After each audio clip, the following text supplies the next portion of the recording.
నమస్తే, నా పేరు తేజస్విని. బీసీఎన్ న్యూస్ కి స్వాగతం. ముందుగా ముఖ్యాంశాలు. కూటమి ప్రభుత్వంలోనే పేదలకు ఆరోగ్య భద్రత. మాజీ ఎంపీ తోట సీతారామలక్ష్మి.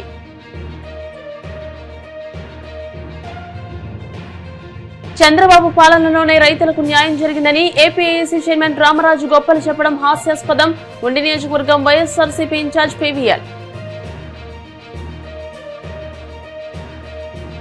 ఎస్ఆర్కేర్ ఇంజనీరింగ్ కళాశాల వ్యవస్థాపకులు సాగి రామకృష్ణంరాజు జయంతి సందర్భంగా స్వచ్ఛంద రక్తదాన శిబిరం. ప్రజా సంక్షేమమే లక్ష్యంగా బ్యాంకుల జాతీయకరణ. Bhimavaram Canara bank chief manager Balakrishna. Bhimavaram నియోజకవర్గంలోని పేద ప్రజలు అనారోగ్యంతో ఇబ్బంది పడుతున్న వారికి శస్త్రచికిత్సకు ముందుగానే కూటమి ప్రభుత్వం ముఖ్యమంత్రి నారా చంద్రబాబు నాయుడు ద్వారా ఆర్థిక సహాయం అందిస్తూ కూటమి ప్రభుత్వం పేదల ఆరోగ్య భద్రతకు పెద్దపీట వేసిందని భీమవరం నియోజకవర్గ టీడీపీ ఇన్ఛార్జ్ మాజీ ఎంపీ తోట సీతారామలక్ష్మి తెలియజేశారు. భీమవరం మండలం గోట్లపాడు గ్రామానికి చెందిన రేవు స్వాతిరాణి, హేమంత్ కుమార్లకు చెందిన 3 రోజుల శిశువు ఆరోగ్య చికిత్సకు 1,48,000 రూపాయలు, నాగిడిపాలెం గ్రామానికి చెందిన నాగిడి వెంకటేశ్వర్లు కాళ్ల శస్త్రచికిత్సకు 2,50,000 రూపాయలను వైద్య చికిత్స సీఎం సహాయ నిధి నుండి ఎల్ఓసీ ద్వారా ఆర్థిక సహాయాన్ని నియోజకవర్గ ఇన్ఛార్జ్ ఎంపీ తోట సీతారామలక్ష్మి నియోజకవర్గ టీడీపీ కార్యాలయంలో వారికి అందజేశారు. ఈ సందర్భంగా భీమవరం మండల టీడీపీ అధ్యక్షుడు కొయ్యలగడ్డ గణపతి మాట్లాడుతూ బాధితుల గురించి టీడీపీ నియోజకవర్గ ఇన్ఛార్జ్ తోట సీతారామలక్ష్మికి తెలిపిన వెంటనే ముఖ్యమంత్రి కార్యాలయంతో సంప్రదించి వారికి ఆర్థిక సహాయాన్ని అందించినందుకు ధన్యవాదాలు తెలియజేశారు. ఈ కార్యక్రమంలో గౌడ కార్పొరేషన్ డైరెక్టర్ పామర్తి వెంకటరామయ్య, రజత కార్పొరేషన్ డైరెక్టర్ ఉపులూరి చంద్రశేఖర్, బొడ్డు మోహన్, రేవు వెంకన్న, కోళ నాగబాబు, జవాది గణేష్, సంబంధిత గ్రామ టీడీపీ నాయకులు పాల్గొన్నారు. ఎవరైతే ఉన్నారో ఇక్కడ పేషెంట్లు ఎవరైతే వాళ్ళ ముఖ్యమంత్రి సహాయ నిధికి ఎల్ఓసి అంటే ఎమర్జెన్సీగా వాళ్ళకి పాపం హాస్పిటల్లో జాయిన్ అయినప్పుడు వాళ్ళ వైద్యం చేయించుకోవాలంటే వాళ్ళకి డబ్బులు కట్టకపోతే అక్కడ వైద్యం చేయరు. మనందరికీ తెలిసింది ఈ విషయం. కానీ ఈ రోజున మరి మన జాతీయ అధ్యక్షులు గౌరవ ముఖ్యమంత్రి చంద్రబాబు నాయుడు గారి నాయకత్వంలో, కూటమి నాయకత్వంలో మనందరం పనిచేస్తున్నాం. రాష్ట్రం అంతా కూడా ఈ రోజున ముఖ్యమంత్రి సహాయ నిధి వైద్యం చేయించుకున్న తర్వాత ఆ అమౌంట్ ఇవ్వటం అనేది ఒకటి. చేయించుకోబోయే ముందు చాలామంది హాస్పిటల్ జాయిన్ అయిన తర్వాత వాళ్ళకి పాపం చేయించుకోలేని పరిస్థితుల్లో హాస్పిటల్ నుంచి ఎల్ఓసి అంటే ఎమర్జెన్సీగా హాస్పిటల్ నుంచి ఎంత అవుద్ది ఏంటని తెచ్చుకుంటే ఆ పేషెంట్ వాళ్ళని మన ఎమర్జెన్సీగా ఆఫీస్ నుంచి వర్క్ చేయించి విజయవాడ పంపటం, ఒక్క 1 డేలో ఆ వెంటనే వాళ్ళకి ఆ చెక్ ఇవ్వటం, ఆ చెక్ బ్యాంకులో పట్టడం, వాళ్ళకి వెంటనే మనం లబ్ధిదారులకి మనం ఇవ్వటం కూడా మీరు అందరూ చూస్తున్నారు. వెంటనే అక్కడ హాస్పిటల్లో కూడా ఎవరైతే పేషెంట్ ఉంటారో వాళ్ళకి వైద్యం కూడా అందుబాటులోకి రావటం అనేది మనందరం చూస్తున్నాం. ఇదంతా కూడా ప్రజలు గమనించాలి.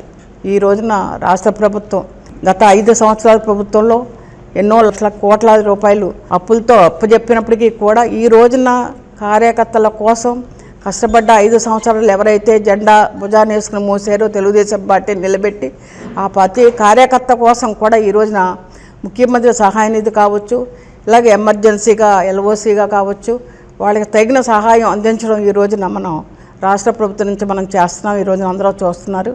అందులో భాగంగానే ఈ రోజున అంటే మొన్నే గోట్లపాడులోనే 2 ఎల్ఓసీలు ఇవ్వటం జరిగింది. దాదాపుగా 2-3 రోజులున్న బిడ్డకి దాదాపుగా ఆరోగ్య సమస్య రావటం, ఒక ప్రైవేట్ హాస్పిటల్లో జాయిన్ అయినప్పుడు ఆ బిడ్డ పరిస్థితికి బిడ్డకి ఆరోగ్యంగా ఉండాలని ఈ రోజున ఎల్ఓసీ ఇవ్వటం, దాదాపుగా 1,50,000 ఆ బిడ్డకి ఈ రోజున ముఖ్యమంత్రి సహాయ నిధి నుండి ఎల్ఓసీగా ఇవ్వటం అనేది చాలా అభినందనీయం. నాగిడిపాలెం రూరల్ గ్రామానికి చెందిన నాగిడిపాలెం కూడా ఆయన ఒక వేరే ఆరోగ్య సమస్యలతో వేరే ఒక ప్రైవేట్ హాస్పిటల్లో జాయిన్ అవటం, ఆయన కూడా ఈ రోజున 2,50,000 ఆయనకి చెక్ రూపంలో ఇవ్వటం కూడా ఈ రోజున మనందరం చూస్తున్నాం. రాష్ట్ర ప్రభుత్వం ఎంతో మంచి ఆలోచన చేసి ప్రజలకు అందుబాటులో ఉండే విధంగా ఎవరైతే కష్టాల్లో ఉన్నారో వాళ్ళకి వైద్యం కానీ పెన్షన్ కానీ ఈ రోజున ఎన్నో రకాలుగా అందుబాటులో ఉండడం మనం చూస్తున్నాం. మీరందరూ కూడా తప్పనిసరిగా ఈ అవకాశాన్ని ఉపయోగించుకోవాలి. ఇక్కడ ఇంకోటి గమనించాలి, ప్రతి ఒక్కళ్ళు ఎవరైతే పేషెంట్ ఉన్నారో వాళ్ళకి పాపం వెళ్ళలేని పరిస్థితుల్లో విజయవాడ వెళ్ళలేకపోతే అక్కడున్న నాయకులు ఇక్కడ మరి రూరల్ ప్రెసిడెంట్ కావచ్చు, ఇక్కడ మరి మన కస్టర్ కావచ్చు, అలాగే గణేష్ గారు కావచ్చు, వాళ్ళ సొంత వెహికల్లో వాళ్ళని పంపించి ఆ ఎల్ఓసీలు చేయించి వాళ్ళకి ఆ గ్రామాల్లో మరి న్యాయం జరిగే విధంగా కూడా వాళ్ళకి అందుబాటులో ఉన్న మన కార్యకర్తలకి నాయకులకి ప్రత్యేకించి ధన్యవాదాలు తెలియజేసుకుంటూ ఇంత మంచి కార్యక్రమాలు చేస్తున్న మీ అందరికీ తెలుగుదేశం పార్టీ మన జాతీయ అధ్యక్షులు నారా చంద్రబాబు నాయుడు గారికి కూటమి ప్రభుత్వానికి కూడా మనందరి తరపున ధన్యవాదాలు తెలియజేస్తున్నాను. సీతారామలక్ష్మి గారు భీమవరం మండలంలో ప్రజల సుఖమే ఆవిడ సుఖంగా భావించి ఎవరైతే తన ఇంటి కష్టం ఉందని తలుపు తడితే ప్రతి ఒక్కరికి కూడా సాయం చేసే గుణంతో మరి ఇవాళ బేబీ పుట్టి 2 డేస్ అవుతుంది. ఆ బేబీకి ట్రీట్మెంట్ కోసమని ఎల్ఓసి కోసం వస్తే అరగంటలో ఎల్ఓసి చేసిచ్చి మరి మండలం తరపున ఆవిడకే కాకుండా మరియు మన నాగిడిపాలెం గ్రామానికి చెందినటువంటి నాగిడి వెంకటేశ్వర్లు ఆయనకి కాలుకి సర్జరీ చేసుకోవాలని వస్తే ఆయనకు కూడా అరగంటలో ఎల్ఓసి చేసిచ్చి మరి కూడా విజయవాడ దగ్గరుండి పంపించి ఇవాళ ఎల్ఓసిని తీసుకురావడం జరిగింది.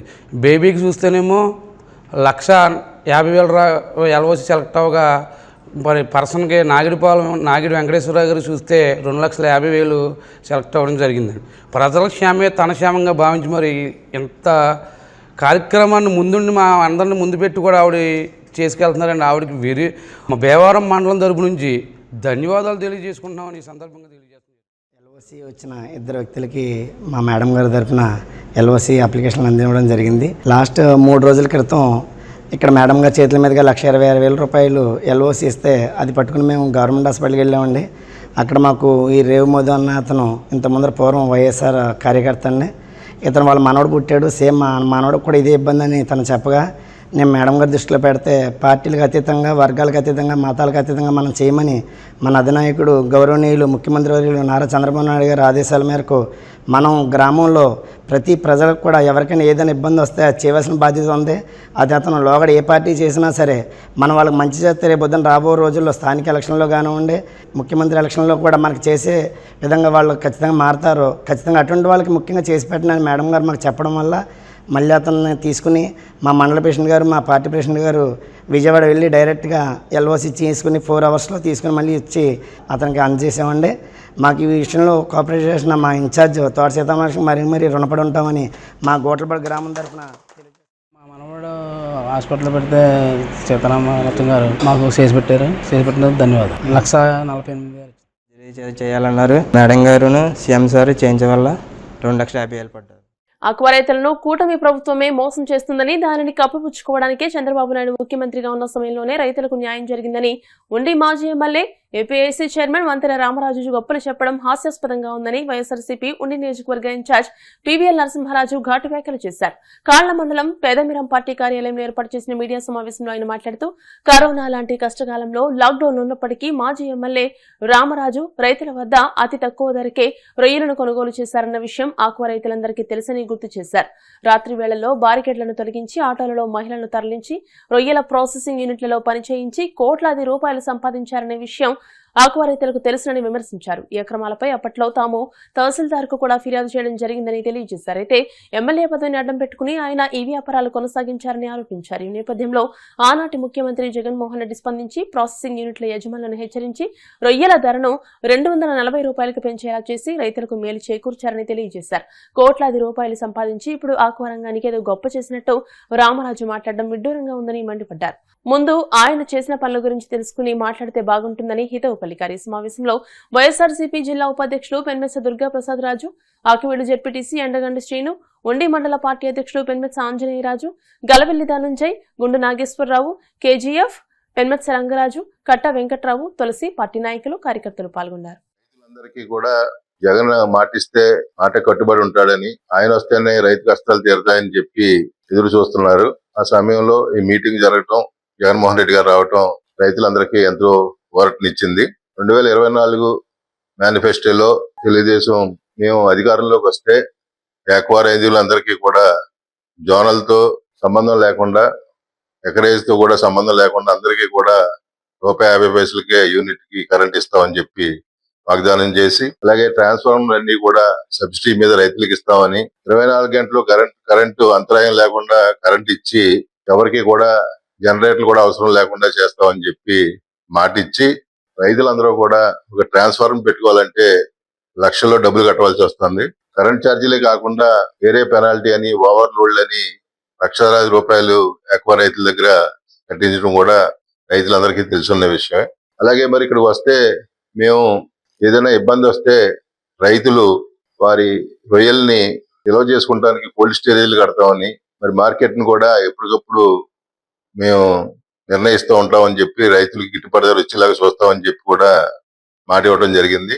ఏ వాగ్దానం జరగకుండా ఈ రోజు రైతులందరూ కూడా ఇబ్బంది పడి ఈ రోజున పెద్ద ఎత్తున ఆందోళనతో రోడ్డు ఎక్కిన పరిస్థితి మన 15వ తారీఖున చూసాం. కానీ ఇది ఇవన్నీ ఉండగా కూడా మరి నిన్న మొన్న మన ఉండి మాజీ శాసనసభ్యులు రామరాజు గారు కూడా మీడియాతో మాట్లాడుతూ ఇవన్నీ కూడా జగన్ గారు ఇచ్చిన వల్లనే ఇవన్నీ ఇది చేసినట్టు, చంద్రబాబు నాయుడు గారు 2014 నుంచి 19 ముఖ్యమంత్రిగా ఉన్నప్పుడు రైతులను ఎంతో ఆదుకున్నట్టు కూడా ఇందులో చెప్పడం జరిగింది. మరి కరోనాలో కూడా ఇదే ఎమ్మెల్యే మాజీ ఎమ్మెల్యే రామరాజు గారు అవకాశంగా తీసుకొని 40 రూపాయలకి 50 రూపాయలకి రైతుల దగ్గర రైలు కొని మరి కరోనా టైంలో లాక్డౌన్ ఉన్నా సరే రాత్రుళ్ళు బ్యారికేడ్లను తొలగించి ఆడవాళ్ళని తీసుకొచ్చి రొయ్యలు ప్రాసెసింగ్ చేసి యూనిట్ లో ఆనందాల్లో స్టోర్ చేసి కోట్లాది రూపాయలు సంపాదించిన సంగతి ఆక్వా రైతులందరికీ తెలుసు. ఆ టైంలో నేను ఇన్ఛార్జ్ గా ఉండడం వల్ల నేను కూడా ఎంఆర్ఓలు కూడా కంప్లైంట్ పెట్టి ప్రజల జీవితాలతో ఆడుకుంటున్నాడు ఆయన, రాత్రులు బ్యారికేడ్లు తీయమంటే తీసి ఆటోల మీద మనుషులను తరలించి వ్యాపారం చేసుకుంటున్నాడని చెప్పి నేను కూడా కంప్లైంట్ ఇవ్వడం జరిగింది. ఎంఆర్ఓల్ని ఎమ్మెల్యే పదవిని అడ్డం పెట్టుకుని దబాయించి వ్యాపారం చేసుకున్నాడు. అదే టైంలో మరి జగన్మోహన్ రెడ్డి గారు కల్పించుకుని ప్రాసెసింగ్ యూనిట్లందరినీ కూడా వార్నింగ్ ఇచ్చి 240 రూపాయలకి మేము ఎవరైతే రైతులు ఇబ్బంది పడారో నేను కూడా కొంతమంది రైతులకి 240 రూపాయలకి నేను ప్రాసెసింగ్ యూనిట్లో కూడా వాళ్ళకి రైలు అమ్ముకునేలా అవకాశం కల్పించడం కూడా జరిగింది. వీళ్ళు రైలు సంపాదించుకుంటే తప్పించి అన్ని రకాలుగానే మరి రైతులను కూడా చూడకుండా ఏలూరుపాడులో కూడా ఆ డ్రైన్ ఏదైతే డిసీజ్డ్ ప్రాణులను ప్రాసెస్ చేస్తారో ఆ వాటర్ మళ్ళీ కాలువలోకి వెళ్ళి కలుషితం కాకుండా దానివల్ల వేరే చెరువుల ఇబ్బంది పడకుండా ఉండటం కోసం కూడా మేము ప్రయత్నం చేసినా బలవంతంగా రాత్రులు పనిచేసి ఎమ్మెల్యే పదవిని అడ్డం పెట్టుకుని ఈయన ప్రాసెసింగ్ యూనిట్ లో చేస్తున్నాడు. దానివల్ల మరి పుట్టేరు కూడా కలుషితం అయ్యి ఇవాళ మత్స్య సంపదకి ఇబ్బంది కలిగింది. కాబట్టి అంతా చేసి కోట్లు దాని మీద సంపాదించి ఆయన పార్టీ ఆక్వా రైతులకు విపరీతంగా చేసినట్టు మరి ఆయన మాట్లాడటం చాలా విడ్డూరంగా ఉంది.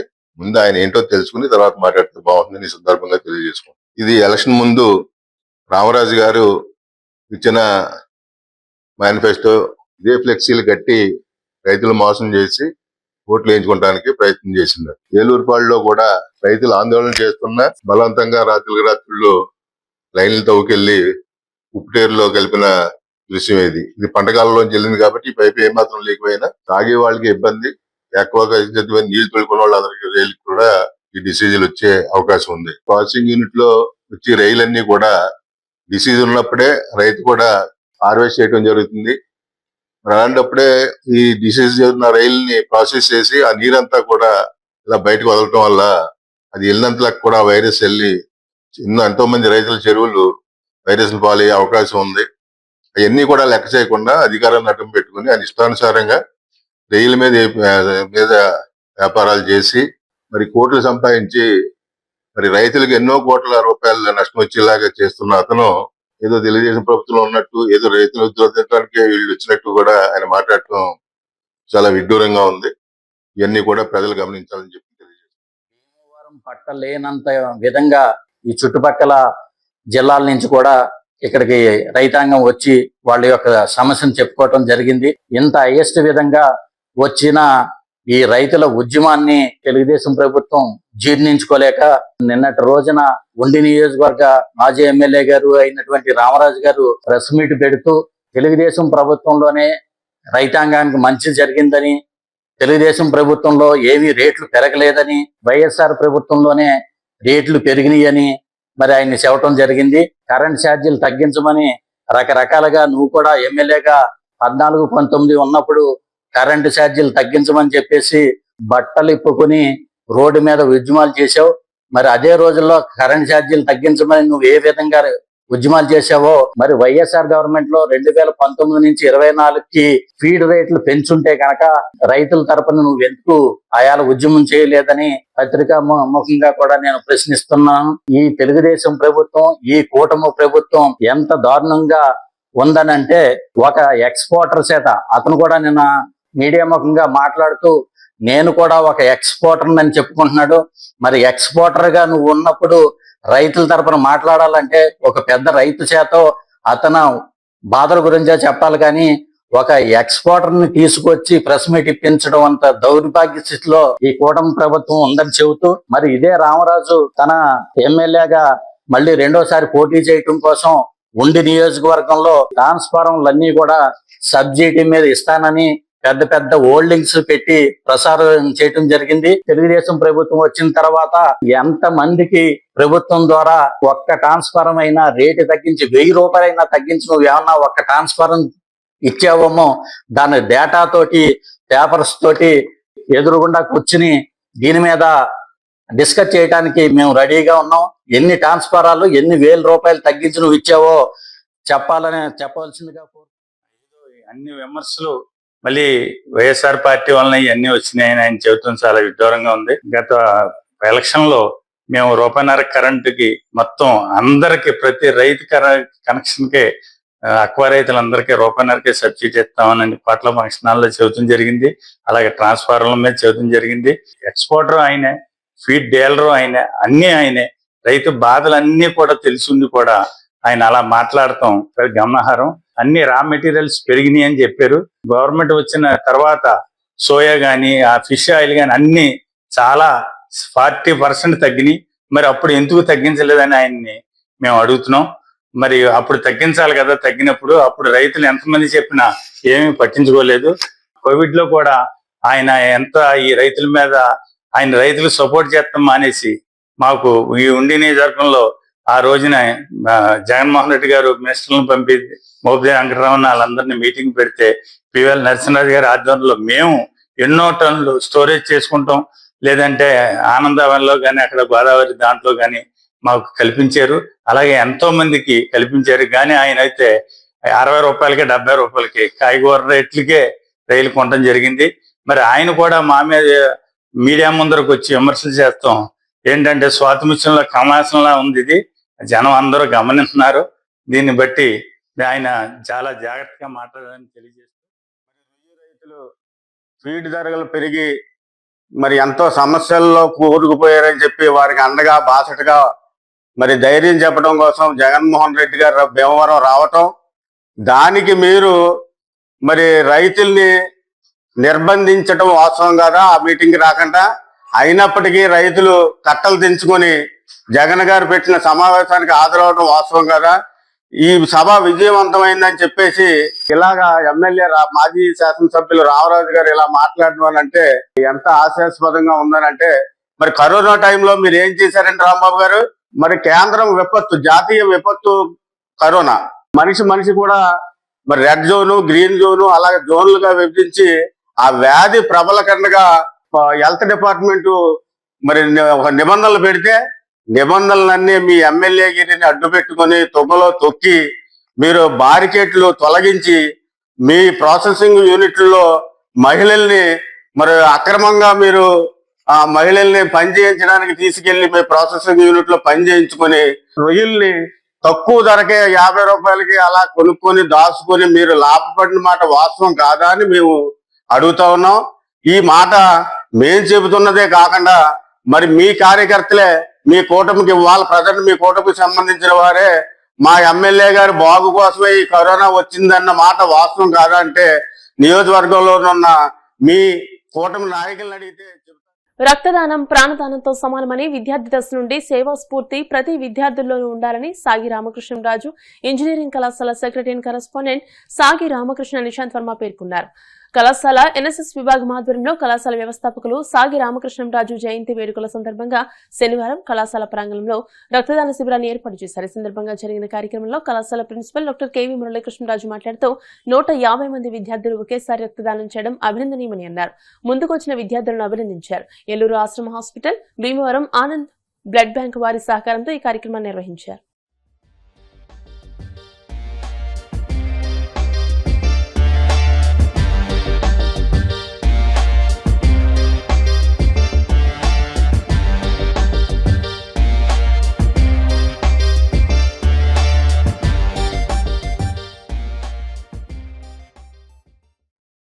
కాలేజ్ ఫౌండర్ అయిన శ్రీ సాగి రామకృష్ణరాజు గారి 93rd బర్త్ యానివర్సరీ సెలబ్రేషన్ సందర్భంగా వాలంటరీ బ్లడ్ క్యాంప్ ఆర్గనైజ్ చేయడం జరిగింది. ఈ బ్లడ్ క్యాంప్ మా కాలేజ్ NSS యూనిట్ వారు ఆర్గనైజ్ చేస్తూ బ్లడ్ బ్యాంక్ టైఅప్ ఆనంద బ్లడ్ బ్యాంక్ మరియు ఆశ్రమ్ బ్లడ్ బ్యాంక్ వారితో టైఅప్ అయ్యి ఈ ప్రోగ్రామ్ చేయడం జరుగుతుంది. సుమారుగా 160 రిజిస్ట్రేషన్స్ వచ్చాయి.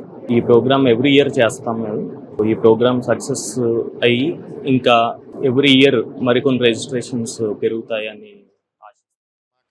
ఫౌండర్ సాయి రామకృష్ణరాజు గారు 93rd బర్త్ యానివర్సరీ సందర్భంగా 19th అండ్ బర్త్ యానివర్సరీ సందర్భంగా డిఫరెంట్ ప్రోగ్రామ్స్ ఆర్గనైజ్ చేస్తున్నాం కాలేజీలో. 17th నిన్న మన సాయి రామకృష్ణరాజు గారు memorial west Godavari district selections badminton ఒకటి స్టార్ట్ చేసాం.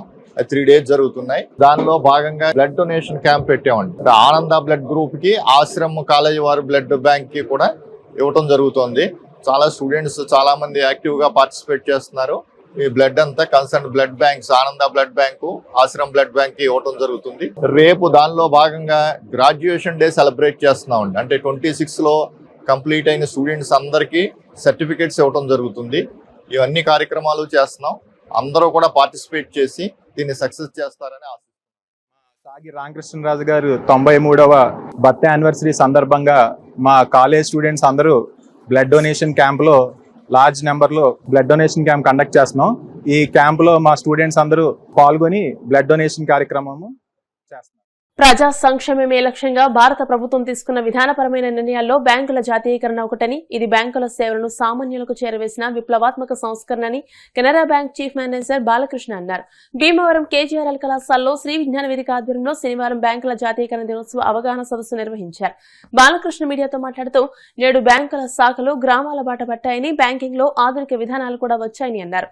SBI main branch assistant manager Kondapalli Nagini మాట్లాడుతూ 1969వ సంవత్సరంలో 50 కోట్లు అంతకంటే ఎక్కువ డిపాజిట్లున్న 14 వాణిజ్య బ్యాంకులను జాతీయం చేయడం జరిగిందని అన్నారు. విద్యార్థుల ఉన్నత విద్యకు అన్ని బ్యాంకులు ఎడ్యుకేషన్ లోన్స్ అందజేస్తున్నాయని తెలియజేశారు. ఈ కార్యక్రమం కన్వీనర్ చెరుకువ రంగసాయి మాట్లాడుతూ 1969వ సంవత్సరంలో 14 బ్యాంకులను జాతీయం చేయగా 1985 సంవత్సరం తర్వాత ఆంధ్ర బ్యాంకుతో పాటు మరో 13 బ్యాంకులను కూడా కేంద్ర ప్రభుత్వం జాతీయం చేసిందని అన్నారు. అనంతరం 29 మంది విద్యార్థులకు పోటీలు నిర్వహించి గెలుపొందిన వారికి బహుమతులు అందజేశారు. ఈ కార్యక్రమంలో కళాశాల principal I Ramachandramurthy, PG director Thota Rammurthy, G Satish Naidu, pharmacy కళాశాల principal doctor Raghava, P Muralimohan, Sunitha తదితరులు పాల్గొన్నారు.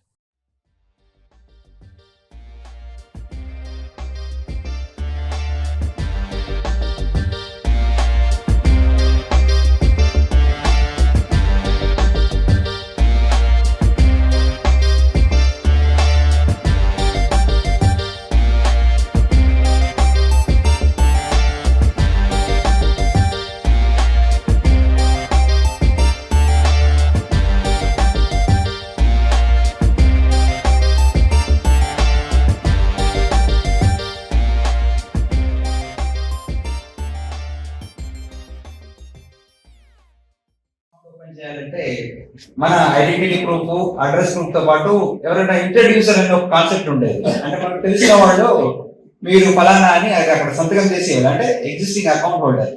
ఆ స్టేజ్ నుంచి ఈ రోజు ఎటువంటి ఫేస్ టు ఫేస్ లేకుండా, అంటే మీరు బ్యాంకు విజిట్ చేయకుండానే బ్యాంకు అకౌంట్ ఓపెన్ చేసుకునే పరిస్థితి వచ్చింది. మీరు కొన్ని బ్యాంక్స్ వచ్చాయండి, బ్యాంకింగ్ లో చాలా డిఫరెంట్ బ్యాంక్స్ ఉంటాయి. కొన్ని నియో బ్యాంక్స్ అనే కొత్త కాన్సెప్ట్, దానికి బ్రాంచ్ ఉంటుంది, ఏముండదు. మీరు ఆన్లైన్ లోనే అకౌంట్ ఓపెన్ చేసుకోవచ్చు. ఓన్లీ మీ ఆధార్ కార్డ్ డీటెయిల్స్ ఇస్తే అకౌంట్ ఓపెన్ చేస్తేనే ట్రాన్సాక్షన్స్ కూడా చేసుకోవచ్చు. సో అలాంటి మార్పులు అనేవి టైం టు టైం మనకు బ్యాంకింగ్ వ్యవస్థలో వస్తూ ఉన్నాయి. సార్ అమృత్ సార్ చెప్పినట్టు DBT అనేది చాలా, అంటే ఒక విప్లవాత్మకమైన మార్పు అని మనం చెప్పుకోవచ్చు. మీరంతా జెన్సీ కాబట్టి మీకు తెలుస్తూ తెలియక భక్త రామదాస్ సినిమా ఉంటుంది. ఆ సినిమాలో తానిషా ఏదైనా అంటే ఆ భక్త రామదాస్ ఒక ఎగ్జాంపుల్ చూపిస్తారు. ఏమంటే తానిషా ప్రజలకు ఇవ్వాలనుకుంటాడు, ఒక ఐస్ క్యూబ్ ని ఇస్తాడు. ఫస్ట్ హైదరాబాద్ నుంచి ఒక ఐస్ క్యూబ్ ని ఇక్కడ భద్రాచలంకు పంపిస్తారు. ఆ ఐస్ క్యూబ్ చేతులు మారుకుంటూ లాస్ట్ కి వచ్చేసరికి ఇంత చిన్న ముక్క అయిపోతుంది. అంటే ఏదైనా ప్రభుత్వం కానీ ఎవరైనా కానీ పైనుంచి ఇవ్వాలని అనుకున్నప్పుడు కూడా అది లాస్ట్ కి వచ్చేసరికి అది ఎగ్జాక్ట్ ఎంతైతే ఇస్తున్నారో అది అందట్లేదు. కానీ బ్యాంకింగ్ వ్యవస్థ వల్ల, ఇదంతా బ్యాంకింగ్ తోటి అనుసంధానం చేయడం వల్ల, DBT వల్ల డైరెక్ట్ గా PM మోడీ ఎంతైతే PM కిసాన్ వేస్తున్నారో, అయితే ఎకరానికి 2000 వేస్తున్నారో, ఇక మధ్యలో ఎవరు లేదు, దానికి ₹1 తీసుకోవడానికి లేదు, డైరెక్ట్ మీ అకౌంట్ లో పడుతుంది. ఇలాంటివి ఇవి కూడా చాలా టెక్నాలజికల్ గా మనం చాలా డెవలప్మెంట్ అనేది జరిగింది. బ్యాంకింగ్ ఈ రోజు మీరు ఒక ఆయుధం అనేది ఉంది బ్యాంకింగ్. మీలో ఎంతమందికి సిబిల్ తెలుసు? సిబిల్ స్కోర్ ఉంటుంది, ఎంతమంది తెలుసు? సిబిల్ అంటే కొట్టండి. మీరు చాట్ జీపీటీని అడిగినా కూడా మీరు ఎక్కడైనా అడగండి, సిబిల్ అని ఉంటుంది. అది మీ చేతిలో ఉన్న ఒక ఆయుధం అన్నట్టు. ఒకప్పుడు ఏముంటదంటే బ్యాంకింగ్ వ్యవస్థలో బ్యాంక్ మేనేజర్లు కానీ ఎవరైనా కానీ నాకు ఫలానా నచ్చితే నేను బ్యాంకు ఇచ్చేవాడిని, అంటే లోన్ ఇచ్చేవాడిని. ఇప్పుడు అది లేదు, ఆ వ్యవస్థ. బ్యాంక్ అనేది ఆప్షన్ లేదు. ఇప్పుడు మీకు ఆప్షన్ ఉంది. ఎలా అంటే మీ చేతిలో ఒక వెపన్ ఉంది. సివిల్ అనేది ఒక వెపన్. మీ క్రెడిట్ స్కోర్ ఎంత బాగుంటే అన్ని బ్యాంకులు మీ దగ్గరకు వస్తాయి. మీరు జాబ్ చేసిన తర్వాత ఏ లోన్ కావాలన్నా కూడా, వెహికల్ లోన్ అయినా, హౌసింగ్ లోన్ అయినా, పర్సనల్ లోన్ అయినా, ఏ లోన్ అయినా కూడా సివిల్ స్కోర్ అనేది ఒకటి ఉంటుంది. దాని బేస్ మీదనే మీకు లోన్ అనేది ఇస్తారన్నట్టు. మీ స్కోర్ బాగుంటే అన్ని బ్యాంకులు, అది ఎస్బీఐ కావచ్చు, అంటే అది పెద్ద బ్యాంక్ అయినా ఎస్బీఐ కావచ్చు, కెనరా బ్యాంక్ కావచ్చు, ఏ బ్యాంక్ అయినా కూడా మీకు లోన్ ఇవ్వడానికి. గురించి బ్యాంక్ జాతీయకరణ గురించి మాట్లాడుకుంటే అసలు బ్యాంక్ అంటే ఏంటి? బ్యాంక్ లో ఏం చేస్తాం? అసలు మీకు ఎంతమందికి అకౌంట్లు ఉన్నాయి? బ్యాంక్ లో అకౌంట్లు ఎంతమందికి ఉన్నాయి? ఫస్ట్ బ్యాంక్ అనేది జనరల్ గా ఏంటంటే డిపాజిట్లు కట్టడం, అప్పులు ఇవ్వడం, ఇవే అనుకుంటారు. కానీ మెయిన్ పర్పస్ ఏంటంటే బ్యాంక్ కి ఫైనాన్షియల్ సర్వీసెస్ అందరికీ అంటే అన్ని రకాల మన మనుషులకు కూడా, వ్యక్తులకు కూడా అన్ని సర్వీసులు అందాలని బ్యాంక్ మెయిన్ ఎక్కువ కృషి చేస్తారు అనమాట. అంటే ఓన్లీ ఉన్న వాళ్ళకి ఇవ్వడం, లేని వాళ్ళకి అలా అంటారు. ఇప్పుడు సపోజ్ మీరు స్టూడెంట్ లోన్ తీసుకోవాలనుకుంటే కనుక మీకు ఏం ఉండదు కదా. బాగా చదువుకుని మంచి సర్టిఫికేట్, మన 10th కానీ ఇంటర్మీడియట్ మీరు ఏ చదువుతున్నారు అందులో మంచి మార్కులు వస్తే చాలు. వెనకాల మేము ఏం చూపించాలి, మనకి ఇంత లోన్ కావాలని అనడానికి ఏం లేదు. మనకి పిఎం ప్రైమ్ మినిస్టర్ ప్రకారం మన విద్యాలక్ష్మి స్కీమ్ లో కూడా కొన్ని ఐడెంటిఫైడ్ కాలేజెస్ ఉన్నాయి. మీకు 30 lakhs 40 lakhs అంటే సీలింగ్ కూడా ఉండదు. ఎంత కావాల్సిన సరే కొలేటరల్ ఫ్రీ, మీరు ఏవి కూడా గ్యారెంటీ పెట్టాల్సిన అవసరం లేదు, వితౌట్ సెక్యూరిటీ. జనరల్ గా ఏంటంటే 7.5 lakhs దాకా ఎవరైనా సరే. బ్యాంకుల జాతీయకరణ బ్యాంకింగ్ సెక్టర్ మనిషిని ఏ విధంగా ప్రభావితం చేస్తుంది ఈ రోజు అనేది ముఖ్యంగా తెలుసుకోవాల్సినటువంటి విషయాలు చాలా ఉన్నాయి. బ్యాంకింగ్ సెక్టర్ లో పూర్వ పరిస్థితుల నుంచి ఇప్పటికీ చాలా మార్పు వచ్చింది. బ్యాంకింగ్ లో ఏదో 10%, 20%, 30% మాత్రమే బ్యాంక్ ట్రాన్సాక్షన్స్ పరిమితమైనటువంటి రోజుల నుంచి ఈ రోజుకి 100% ప్రతి వ్యక్తి ప్రత్యక్షంగా కానీ పరోక్షంగా కానీ బ్యాంక్ తో లింక్ చేయబడినటువంటి సమాజం నిర్వహించింది. దానికి అనుగుణంగా బ్యాంకులు అనేక రకమైనటువంటి సేవల్ని అందుబాటులోకి తీసుకొచ్చి వీటి విషయాల గురించి మీకు కూడా ఒక అవగాహన కల్పించాలనే ఉద్దేశంతో ఈ కార్యక్రమాన్ని నిర్వహించారు. జాతీయకరణ గురించి బ్యాంక్ మేనేజర్లు చెప్తారు. అయితే ఇక్కడ ఇంతకుముందు అసలు బ్యాంక్ అకౌంట్ అంటే తెలియని పరిస్థితి నుంచి, అకౌంట్ లేకపోతే అంటే ఆధార్ లేకపోయినా, బ్యాంక్ అకౌంట్ లేకపోయినా, వాటర్ ఐడి కార్డ్ లేకపోయినా ఈ రోజు మనం భారత పౌరులుగా చెప్పుకునే పరిస్థితి కూడా లేదంటే ఏమాత్రం ఆశ్చర్యపడాలి. ఎందుకంటే డైరెక్ట్ గా గవర్నమెంట్ పథకాలు కూడా డీబీటీ, డైరెక్ట్ బెనిఫిట్ ట్రాన్స్ఫర్స్ అన్ని మీకే అకౌంట్ లో వేస్తాం. ఇప్పుడు దీంట్లో ఫ్రాడ్ అనేది లేదు ఎక్కడ కూడా. అంటే ఇంతవరకు మనకి ఏంటంటే బ్యాంకులు ఉన్నాయి, ప్రైవేట్ బ్యాంకులు నెంబర్ ఆఫ్ ఉన్నాయి, కానీ జాతీయం చేసి జాతీయ బ్యాంకులుగా నడపడం మూలంగా మనకి ఏంటంటే ఒక భద్రత, ఆర్థికపరమైనటువంటి బాధ్యత. చెప్పాల్సిన అవసరం లేదు. మీరు కూడా అందరికీ బ్యాంక్ అకౌంట్స్ అన్ని ఉన్నాయి. మరి బ్యాంక్ అకౌంట్స్ ద్వారా మీరు లబ్ధి పొందుతున్నారు. తర్వాత బ్యాంకుల ద్వారా మీకు ఇచ్చే విద్యార్థులకి లోన్స్ కూడా జరుగుతుంది. కేవలం లోన్స్ కాకుండా డిపాజిట్లు పెట్టడం కూడా మనం బయట వేయించాలి. ఎన్ని డిపాజిట్లు ఎక్కువ పడితే ఆ బ్యాంక్ అకౌంట్ అభివృద్ధి పథకంలో ఉంటుంది. సో దీని గురించి ఈ బ్యాంకుల జాతీయకరణ అనేది 1962లో ప్రధానమంత్రి ఇందిరాగాంధీ గారు జాతీయకరణ చేయడం జరిగింది. మరి ఇప్పుడు ప్రస్తుతం 12 బ్యాంకులు జాతీయకరణ ఉన్నాయి. అవన్నీ కూడా మిగిలినవన్నీ కూడా దీంట్లో ప్రతి ఒక్కరూ అభిమానించే నటుడు కృష్ణ అని, వారి కుటుంబంలోంచి మరొకరు సినీ పరిశ్రమకు రావడం ఆనందించదగ్గ విషయమని కృష్ణ ఫ్యాన్స్ అసోసియేషన్ గౌరవాధ్యక్షులు రాయప్రోలు శ్రీనివాసమూర్తి, భూపతిరాజు సుబ్బరాజు అన్నారు. భీమవరం శ్రీ విజయలక్ష్మి థియేటర్ ప్రాంగణంలో సూపర్ స్టార్ కృష్ణ కుమారుడు రమేష్ బాబు తనయుడు సినీ నటులు జయకృష్ణ పుట్టినరోజు సందర్భంగా కృష్ణ, మహేష్ బాబు, జయకృష్ణ ఫ్యాన్స్ ఆధ్వర్యంలో శనివారం జయకృష్ణ పుట్టినరోజు వేడుకలు నిర్వహించి 450 మంది పేదలకు అన్నదానం చేశారు. ఈ సందర్భంగా వారు జయకృష్ణ హీరోగా ఎంట్రీ ఇవ్వబోతున్నారని, ఈ నెల 30వ తేదీన శ్రీనివాస మంగాపురం చిత్రం విడుదల కాబోతుందని అన్నారు. ఈ చిత్రం మంచి విజయం సాధిస్తుందని ఆశాభావం వ్యక్తం చేశారు. జయకృష్ణ మరెన్నో పుట్టినరోజు వేడుకలు జరుపుకోవాలని కోరుకుంటున్నామని అన్నారు. అనంతరం కేక్ కట్ చేసి అన్నదానం చేశారు. ఈ కార్యక్రమంలో అభిమానులు Gantla Prasad, Bonam Varaprasad, K Ramakrishna, Kranti Kumar, Lakshminarayana, Vijay, L Mahesh, S Raju, Kondababu తదితరులు పాల్గొన్నారు. కృష్ణ గారి కుటుంబం అందిస్తున్న మరో నటుడు, మరో కాబోయే సూపర్ స్టార్ జయకృష్ణ. కృష్ణ అభిమానులందరూ కూడా గత 4 దశాబ్దాల నుంచి కృష్ణ గారి ఉన్నతికి, కృష్ణ గారు చేసినటువంటి కార్యక్రమాలని ప్రజల్లోకి తీసుకెళ్లడం కోసం ఆయన పేరిట అనేకటువంటి సంక్షేమ కార్యక్రమాలు చేసేటువంటి సంస్కృతి కృష్ణ అభిమానులకి గత 4 దశాబ్దాల నుంచి ఉంది. ఆయన నట వారసత్వంగా వచ్చినటువంటి ఆయన కుటుంబం నుంచి వచ్చినటువంటి మరో వారసుడు సూపర్ స్టార్ మహేష్ బాబు. మన ఎవరో కూడా ఊహించని స్థాయికి, హాలీవుడ్ స్థాయికి ఎదిగినటువంటి మరి వ్యక్తి మహేష్ బాబు. అదే కుటుంబం నుంచి వస్తున్నటువంటి మరో వ్యక్తి, మరో నటుడు జయకృష్ణ. ఏ రకంగా అయితే వారి కుటుంబాన్ని వెన్నంటూ ఉన్నామో, ఈ జయకృష్ణ కూడా అతని నట జీవితం పూర్తి వరకు కూడా మేము జీవించినంత కాలం కూడా అతని ఉన్నతికి కృష్ణ అభిమానులు, అదేవిధంగా మహేష్ బాబు అభిమానులు, ఆ కుటుంబాన్ని అభిమానించినటువంటి అందరూ కూడా కుర్రాడికి, ఆ అబ్బాయికి మరి అండగా ఉంటామని చెప్పి అతనిలో ఉన్నటువంటి మరి ప్రతిభ మనం ఈ మధ్య కాలంలో వచ్చినటువంటి టీచర్స్ కానీ, ట్రైలర్ లో కానీ, అతను ఏ స్థాయిలో డైలాగ్ మాడ్యులేషన్ కానీ, నటన కానీ, సెంటిమెంట్ సన్నివేశాల్లో కూడా అతను చూపించినటువంటి నటనే మనం అర్థం చేసుకోగలుగుతాం, చూడగలిగాం. అతనికి మంచి భవిష్యత్తు ఉంటుంది. ఖచ్చితంగా ఆ కుటుంబంలో మరో సూపర్ స్టార్ అవుతాడని చెప్పి భావిస్తూ ఆ జన్మదిన సందర్భంగా అతనికి జయకృష్ణకి, Krishna fans and Mahesh fans, Jayakrishna fans తరఫున భీమవరం నుంచి అతనికి జన్మదిన శుభాకాంక్షలు తెలియజేస్తూ, గత సంవత్సరం కూడా భీమవరంలో అతను ఇంకా అప్పటికే నట అరంగేట్రం చేయకముందే మనం అతని యొక్క జన్మదినాన్ని ఈ రోజు భీమవరంలో జరుపుకోవడం అనేది ఉదాహరణ. దాన్ని అతని దృష్టిలోకి వెళ్ళటం, అతను నిన్న భీమవరం వచ్చినప్పుడు కూడా అతను ఆనందపడుతూ, ఆనందాన్ని వ్యక్తం చేస్తూ, నా జన్మదినాన్ని భీమవరం ఫ్యాన్స్ అందరికన్నా ముందుగా చేశారని చెప్పి అతను ఒక కృతజ్ఞతాభావంతో మాట్లాడటం కూడా మాకు చాలా గర్వం అనిపించింది. భీమవరం ఫ్యాన్స్ తరఫున 30వ తారీఖున అతని సినిమా, మరి తొలి సినిమా మన ముందుకు రాబోతోంది. ఖచ్చితంగా అతను విజయం సాధిస్తాడని చెప్పి మేమందరం భావిస్తూ, శతమానం భవతి అని చెప్పి ఆశీర్వదిస్తూ, అతను విజయాలు ఎన్నో చూడాలని చెప్పి, అతను ఉన్నతమైనటువంటి సినీ రంగంలో తన తాతగారి వల్లే అతను ఒక చరిత్ర సృష్టిస్తాడని చెప్పి ఆశిస్తూ అతనికి జన్మదిన శుభాకాంక్షలు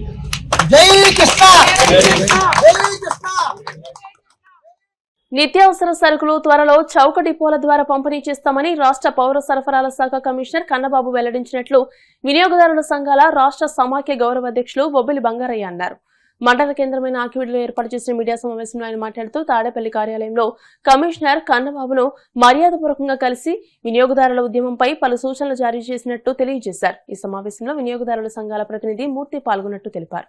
వినియోగదారుల ఉద్యమాన్ని రాష్ట్రంలో బలోపేతం చేసి ఉద్యమకారుల సేవలను పూర్తిగా వినియోగించుకునే ఉద్యమకారులతో సగు డిపో స్థాయి నుండి రాష్ట్ర స్థాయి వరకు వారిని నిఘా యంత్రాలుగా ఉపయోగించుకుంటారని పౌర సరఫరాల శాఖ కమిషనర్ శ్రీ కన్నబాబు నాతో గురువారం ముచ్చటించడం జరిగింది. గురువారం ఆయన్ని పౌర సరఫరాల శాఖ కార్యాలయంలో ఆయన కలిసి వినియోగదారుల ఉద్యమ చరిత్రలు, సగు డిపోల పనితీరు, ఇతర సంక్షేమ కార్యక్రమాలు జరుగుతున్నటువంటి అక్రమాల గురించి నేను సంఘ జనరల్ సెక్రటరీ మూర్తి గారు కలిసి ఒక అరగంట సేపు ముచ్చటించడం జరిగింది.